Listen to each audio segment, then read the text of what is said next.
In this video, we are going to study about plant response to greenhouse environment.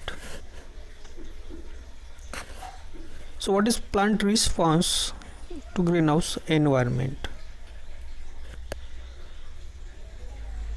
So greenhouse environment means the microclimate.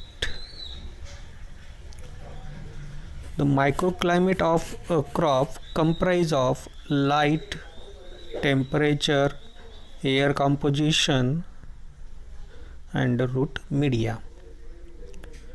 Plant response to environmental parameters such as light, temperature, relative humidity and ventilation.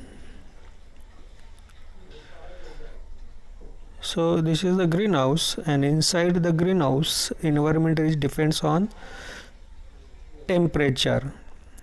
So important thing is what is the inside temperature, then what is the inside relative humidity,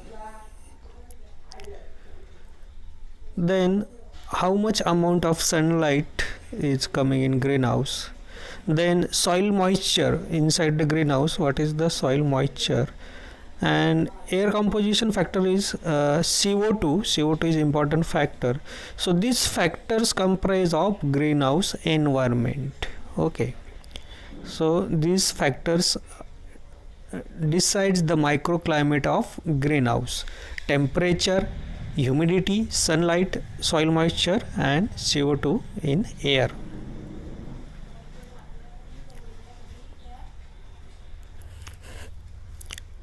So in open cropping system,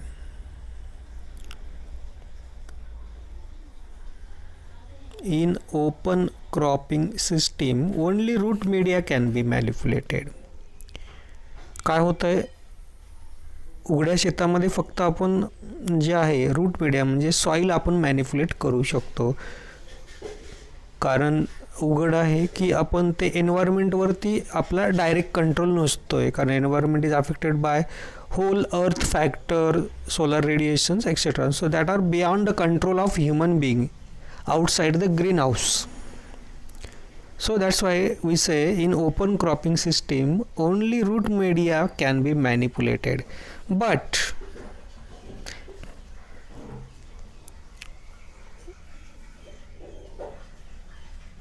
in enclosed structure of greenhouse, permits the control of microclimate.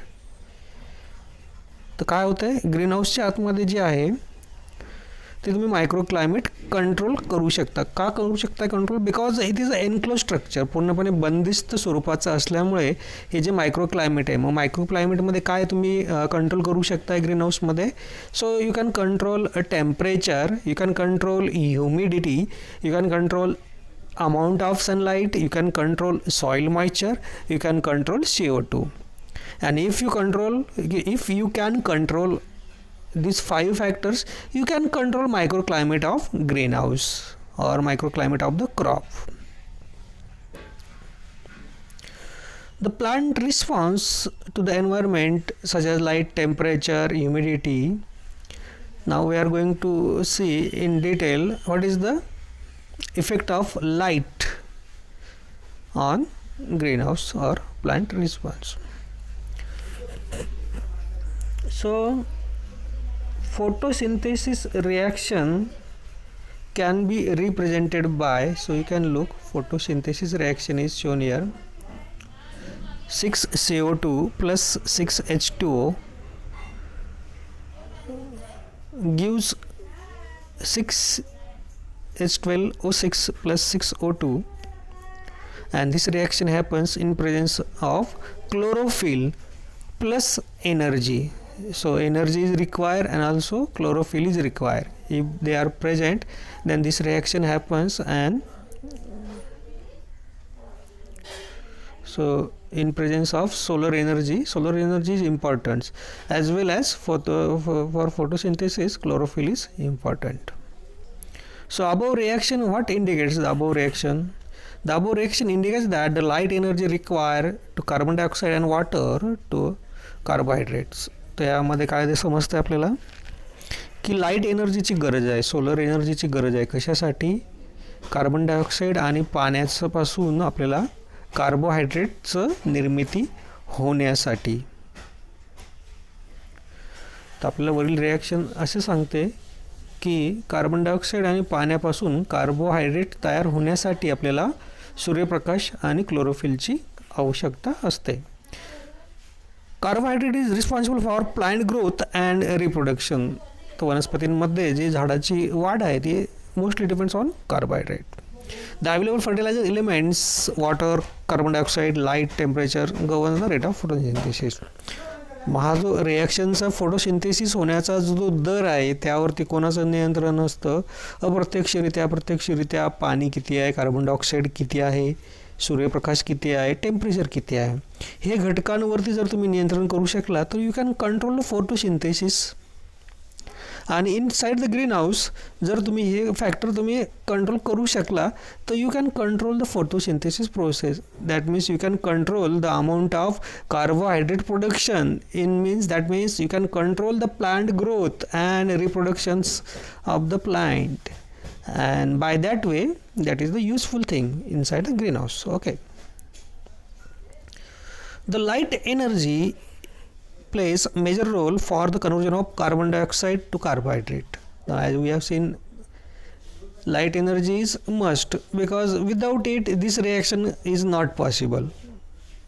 So to make it clear, carbon dioxide आणि पाण्याची reaction होऊन carbohydrate जर तयार व्हायचा असेल तर तिथे chlorophyll must आहे आणि लाईट एनर्जी पण मस्ट आहे. So the reduce light intensity slows down the photosynthesis. म्हणून काय होतं मग, जर लाईट इंटेन्सिटी कमी असेल तर फोटोसिंथेसिस कमी होतं आणि हेच झाडाची जी ग्रोथ आहे ती पण कमी होते. म्हणून जर ग्रीन हाऊसमध्ये तुम्ही लाईटचं योग्य नियोजन केलं तर झाडांची चांगल्या प्रकारे वाढ तुम्हाला मिळू शकते आणि ते तुम्ही तुमच्या फेवरमध्ये करू शकता. The lights intensity higher than the optimum injures the chloroplast and slows down the photosynthesis. परंतु आता लाईट जरी आवश्यक असला तरी एका लिमिटपेक्षा जास्त जर लाईट असेल so that will harm the chloroplast. त्याच्यामध्ये जे हरितद्रव्य आहे वनस्पतींचं त्याला ते नुकसान पोचवते. ओके. मग ही जी लाईट इंटेन्सिटी आहे ही कशी मोजली जाते? Okay. So the light intensity is measure by international unit non as lux. तर बघा, you can look in this image, this is the lux meter. Okay. त्याच्यामध्ये काय इथे बघा, ह्या ठिकाणी सूर्यप्रकाश किंवा कोणताही प्रकाश पडला की त्याची इंटेन्सिटी किती ह्या ठिकाणी दाखवलं होतं. It is shown here. Okay. Now it is showing about 138.5 lux. You can look, each unit is also here. अशा प्रकारे एक हँड हेल्ड लक्स मीटर आहे. या लक्स मीटरचा वापर करून आपण प्रकाशाची तीव्रता मोजू शकतो आणि तीव्रता मोजण्याचं युनिट आहे lux. Okay. Now next thing, how much the light intensity require in greenhouse. So in greenhouse crops are subject to light intensities varies. तर उन्हाळ्यामध्ये साधारणपणे ग्रीनहाऊसमध्ये किती लाईट इंटेन्सिटी असते? 129.6 लक्स एवढी किंवा त्याच्यापेक्षा जास्त त्याच्यामध्ये लाईट इंटेन्सिटी असू शकते.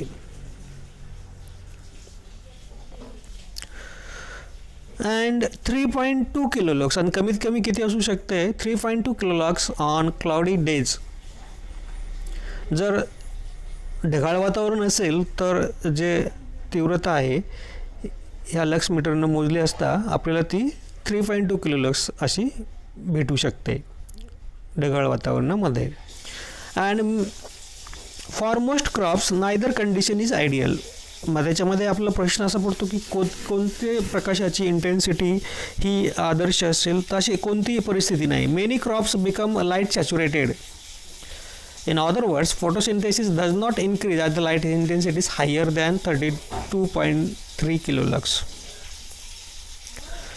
म्हणजे कमीत कमी 32.3 किलोलक्स एवढा लाईट इंटेन्सिटी पाहिजे, पण त्याच्यापेक्षा जास्त लाईट इंटेन्सिटी झालं तर त्याचा फोटोसिंथेसिसवरती कसलाही परिणाम होत नाही. म्हणजे याचा अर्थ काय, in greenhouse you have to maintain the minimum light intensity of 32.3 kilo lux. Okay, so this is the lux meter by which you can check how much is the lux inside the greenhouse, and you should have to maintain the minimum 32 point lux.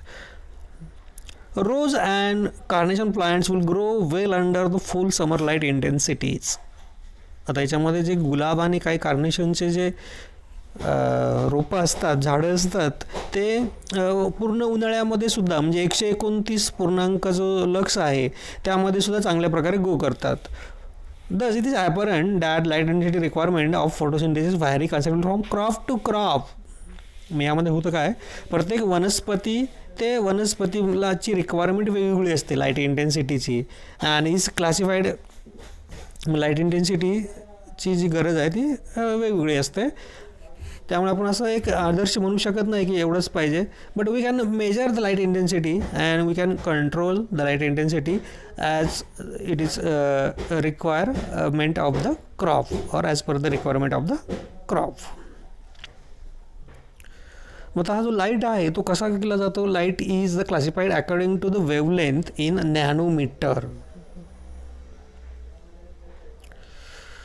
So you can look, हा जो सूर्याकडचा जो प्रकाश येतो आहे आपल्याकडे तो असा तरंगांच्या स्वरूपात येतो. Okay, so it comes in the form of wave. Okay, light from the solar radiation is coming in the form of waves, and त्याची जी वेवलेंथ आहे, त्याची जी तरंग लांबी आहे ती कशामध्ये मोजतात, मीटरमध्ये और नॅनोमीटरमध्ये. मग त्याच्यामध्ये 0.001 नॅनोमीटरपासून तर 100 मीटरपर्यंत त्याची वेवलेंथ असू शकते.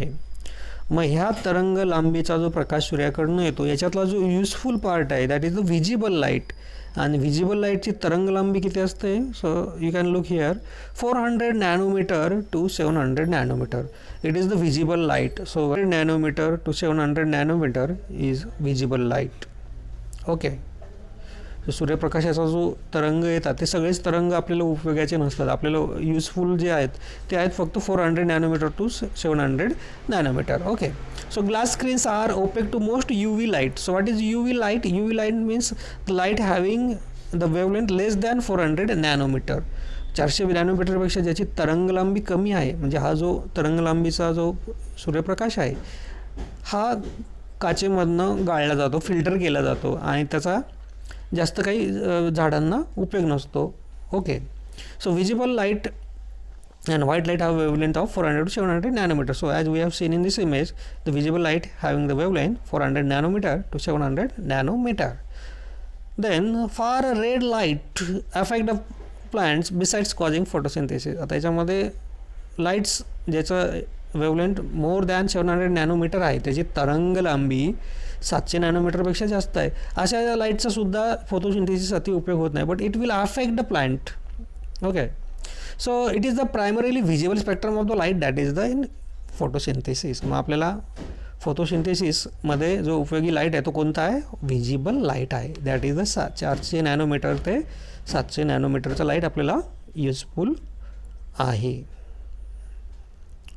देन आता युजफुल लाईटपैकी सुद्धा आपल्याला याच्यामध्ये जर बघितलं तिथे ब्ल्यू लाईट आहे आणि इथे रेड लाईट आहे. तर आपल्याला आता बघायचं आहे की what is the effect of blue light and what is the effect of red light on growth of the plant. Okay, so in blue light and red light bands photosynthesis activity higher. याच्यामध्ये जे आता blue light band दाखवला आहे आणि हा जो red light band आहे याच्यामध्ये फोटोसिंथेसिस ॲक्टिव्हिटी जास्त प्रमाणात आपल्याला बघायला मिळते. सो व्हेन ब्ल्यू लाईट, समजा आता सूर्यप्रकाशातला आपण फक्त ब्ल्यू लाईटच प्रोव्हाइड केला ग्रीन हाऊसमध्ये, तर काय परिणाम होतो तो बघा. So when the blue light shorter wavelengths along only alone is supply to plants, the growth is retarded and plant becomes hard and dark in colour. तर काय होतं की जेव्हा फक्त आपण blue light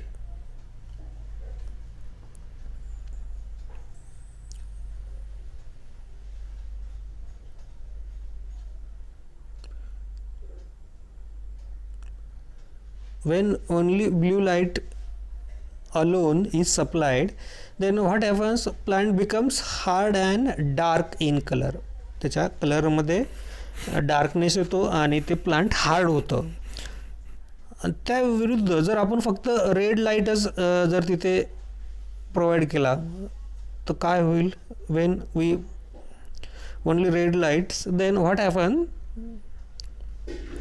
the growth is soft. Okay,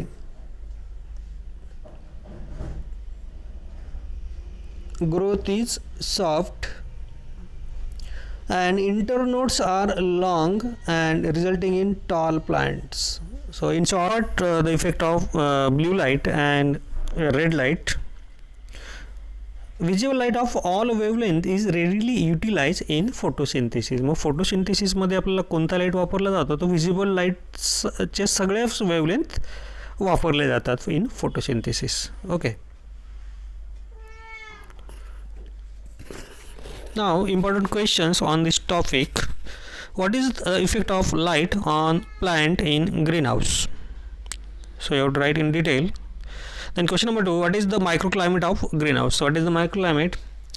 Temperature, light, air composition. And then question number 3, what is the effect of red light and blue light on the plant? So what is the effect? So in red light the plants will be taller, and in blue light the plant will be darker in color and plant will be hard in nature. So this is the end of the video. Thank you very much for watching this video. Please like, share and subscribe the channel.